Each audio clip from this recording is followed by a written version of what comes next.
नमस्कार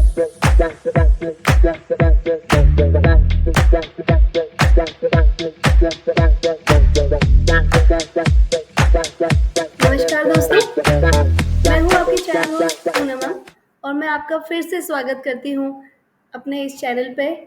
और आपको पता है आज हम किस तरह के टॉपिक से बात करेंगे? तो चलिए स्टार्ट करते हैं और फिर जानते हैं कि हम आज क्या बात करने वाले हैं। आज हम बात करेंगे a house to live in. हर ह्यूमन बीइंग की 3 बेसिक नीड्स होती हैं। आपने सुना भी होगा मूवीज़ वगैरह में, रोटी, कपड़ा एंड मकान, यानी फूड यानी मील, क्लोथ्स एंड हाउस। तो देखिए हमने इससे पहले वाले कुछ वीडियोस में food for us, clothes for us cover कर लिया था। आज हम समझेंगे हाउस क्या होता है, कितने तरह का होता है, इसकी शुरुआत कैसे हुई। तो देखिए पहली जो बेसिक नीड है एक ह्यूमन की वो क्या है? फूड। दूसरी क्लोथ्स, सर्दी आती है हमें सर्दी के कपड़े चाहिए, गर्मी आती है गर्मी के चाहिए, बारिश है तो रेनकोट चाहिए। तो जैसे हमारा वेदर है उससे बचने के लिए हम तरह तरह के कपड़े पहनते हैं। इसी तरह हमें घरों की भी ज़रूरत होती है, क्योंकि देखिए यहाँ पे एक होमलेस पीपल है और वो कितना दुखी हो रहा है कि उसके पास घर नहीं है ना? क्यों? क्योंकि घर रहता है तो इंसान सेफ फील करता है। तो चलिए देखते हैं कि एक घर की क्या क्या खासियत होती है और वो हमें सेफ फील क्यों कराता है। देखिए one house protects us from, एक घर हमें कई चीज़ों से बचाता है। कैसे? देखिए अगर तेज़ धूप है तो आप अपने घर में छुप के रहेंगे। दोपहर है, बहुत तेज़ धूप है तो आप खेलने थोड़े जाते हैं। आप कहते हैं नहीं मम्मा शाम होएगी तब जाएंगे। क्यों? क्योंकि तब धूप नहीं लगेगी। और दोपहर में आप कैसे बचते हो धूप से? घर में रहकर। बारिश हो रही है तो आप क्या कहते हो? मम्मा अभी मैं घर में ही हूँ, जब बारिश रुक जाएगी तब खेलने जाऊँगा। तो आपको किसने बचाया? घर ने। ठंड पड़ रही है तो भी आप क्या करते हो? बाहर नहीं जाते हो, ठंडी हवा चल रही है मम्मा अभी नहीं जाऊँगा, है ना? तो आपको ठंड, बारिश और धूप से किसने बचाया? घर ने। इसीलिए हमें घर की ज़रूरत होती है। आपको पता है जो पहले के केव्स मैन थे ना, अर्ली मैन, वो कैसे कहाँ पे रहते थे? वो केव्स में रहते थे। देखिए ये जो ऐसा गड्ढे जैसा घर दिख रहा है ना आपको, यही उनका घर होता था। तब वो घर नहीं बनाते थे, वो ऐसे गुफाओं में केव्स में रहते थे, इसलिए उनको कहते थे केव मैन।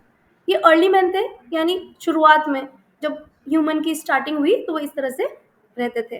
और इन्होंने ही अपनी सहूलियत के हिसाब से, अपने आराम के हिसाब से, अपनी नीड्स के हिसाब से घर बनाना शुरू किया, है ना? तो शुरुआत भी किन्होंने करी? इन्होंने करी। अब इन्होंने अपना घर बनाने के लिए कौन कौन सी चीज़ें यूज़ करी उसके बारे में समझते हैं। तो इन्होंने यूज़ किया वुड, है ना, लकड़ी को यूज़ किया। दूसरा यूज़ किया स्टोन्स। तीसरा इन्होंने यूज़ किया स्ट्रॉ यानी घास फूस और मड। सबसे पहले जो हमारे अर्ली मैन थे उन्होंने क्या क्या यूज़ करना शुरू किया? तो would, stone, straw and mud. और ये सिर्फ अर्ली मैन ने ही नहीं किया, आज भी मड और स्ट्रॉ के बने हुए घर विलेजेस में देखने को मिल जाते हैं, है ना? हट्स, जिनको हम कहते हैं हट्स या फिर कच्चा मकान। तो ये देखो ये एक कच्चा मकान है, देखो मड का बना हुआ है, स्ट्रॉ से इसकी छत बनी हुई है। इस तरह के घर आपको कहाँ देखने में मिल जाते हैं? विलेजेस में। और इसको कहा क्या जाता है? कच्चा हाउस। शहरों में क्या देखने को मिलता है? तो शहरों में जो घर देखने को मिलते हैं वो किस चीज़ के बने होते हैं? ब्रिक्स के, सीमेंट्स के, है ना? एंड कुछ बंगलोज जो अकेले एक स्ट्रक्चर होता है जिसके अंदर एक फैमिली रहती है, उसके ऊपर या नीचे दूसरी फैमिलीज नहीं रहती, तो उनको हम कहते हैं बंगलोज। तो बंगलोज भी कहाँ देखने को मिलते हैं? सिटीज़ में मिलते हैं। देखिए ये देखो ब्रिक्स का एंड सीमेंट का बना हुआ है और इस पूरे घर में एक ही फैमिली रहती है।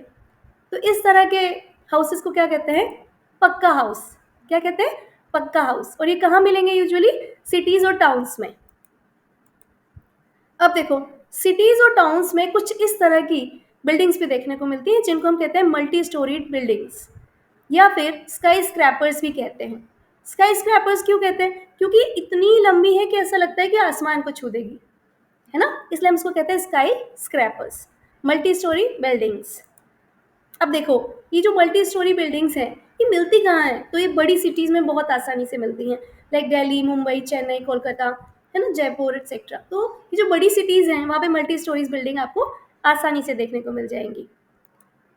इन मल्टी स्टोरीज बिल्डिंग में कोई एक दो घर नहीं होते हैं, बहुत सारे घर होते हैं। हर फ्लोर पे बहुत सारे घर, उसके ऊपर के फ्लोर पे फिर बहुत सारे घर। इस तरह से एक ही बिल्डिंग में बहुत सारे घर होते हैं। और इन घरों को क्या कहते हैं? तो इन घरों को, इन हाउसेस को कहते हैं फ्लैट्स या फिर अपार्टमेंट्स। ठीक है, स्काई स्क्रैपर्स में फ्लैट्स या फिर अपार्टमेंट होते हैं और एक ही बिल्डिंग में बहुत सारे हाउसेस होते हैं। अब देखो, दो तरह के घर होते हैं, एक परमानेंट हाउस और एक टेम्पररी हाउस। जब हम जो पीपल हैं वो एक ही प्लेस पे लंबे टाइम तक रहें, सालों रहें, 20 साल, 30 साल, बार बार अपनी जगह ना बदले, तो उसको हम कहते हैं परमानेंट हाउस। और टेम्पररी हाउस किसको कहते हैं? ऐसी कई सारी फैमिलीज होती हैं जो एक ही जगह पर लंबे टाइम तक नहीं रहती। वो एक जगह रहती हैं, कुछ दिनों बाद दूसरी जगह चले जाते हैं अपनी ज़रूरत के हिसाब से, फिर वहाँ कुछ दिन रहते हैं, फिर तीसरी जगह चले जाते हैं। तो वो अपना घर सीमेंट, मड, वुड, स्ट्रॉ इन सब से नहीं बनाते। वो क्या करते हैं? टेंट लगाते हैं, है ना, कारवां या फिर टेंट। तो ये क्या है? कारवां या टेंट है, जिसके अंदर ये कुछ दिन रहते हैं, फिर अपना टेंट समेटा और नई जगह पे चले गए। ठीक है, दीज पीपल कीप मूविंग, तो इसे हम कहेंगे कारवां या टेंट। ये टेम्परेरी हाउसेस हैं। अब देखो, एक होम स्वीट होम में क्या क्या होता है। एक होम स्वीट होम जो होता है ना, वो हमें डिजीज़ फ्री रखता है। हम वहाँ पे सेफ होते हैं और अच्छा फील करते हैं, बीमार नहीं होते हैं। तो इसका मतलब इसे डिजीज़ फ्री रखने में किसका हाथ है? क्लीनलीनेस का हाथ है। इसका मतलब हमें अपने घर को क्लीन रखना चाहिए। और हम अगर अपना घर क्लीन रखना चाहते हैं तो कैसे रखें? तो देखो, हम दो चीज़ें कर सकते हैं। एक तो everything must be kept in the place where it belongs. हर चीज़ को हम वहीं रखें जहाँ उसे होना चाहिए। तो जैसे मान लीजिए हमने नेल कटर यूज़ किया, तो इसे वापस वहीं रखिए जहाँ पे वो होता है। आपने कॉम यूज़ किया, वहीं रखिए जहाँ ये होता है। दूसरा कैसे क्लीन रख सकते हैं कि the floor must be swept and mopped daily. हम अपने फ्लोर को झाड़ू पोछा डेली करें, क्योंकि ये गंदी होती रहती है। और अगर हम अपने घर को साफ रखेंगे तो हमारा घर हमें डिजीज़ फ्री भी रखेगा, और तब जाके कहीं होम स्वीट होम बनता है। अब देखिए, जैसे हमारा घर होता है ना, वैसे ही एनिमल्स का भी घर होता है। उनको भी घर की ज़रूरत होती है। पर जो एनिमल्स का घर होता है ना, वो नेचुरल होम होता है। पता है कौन सा? जंगल, फॉरेस्ट। अच्छा, आप बताइए, अगर आपके घर को कोई डिस्ट्रॉय करे तो आपको अच्छा लगेगा क्या? तो जैसे हमें अपने घर को कोई डिस्ट्रॉय करे तो अच्छा नहीं लगता है, उसी तरह एनिमल्स को भी ये अच्छा नहीं लगता कि कोई इनके घरों को डिस्ट्रॉय करे। तो हमें इनके घरों का भी ध्यान रखना चाहिए और उसे डिस्ट्रॉय होने से बचाना चाहिए। तो चलिए, यहाँ तक देखने के लिए थैंक्स फॉर वॉचिंग। मिलते हैं अपने नेक्स्ट वीडियो में, जहाँ पे हम ये बात करेंगे कि ये घर बनाता कौन है।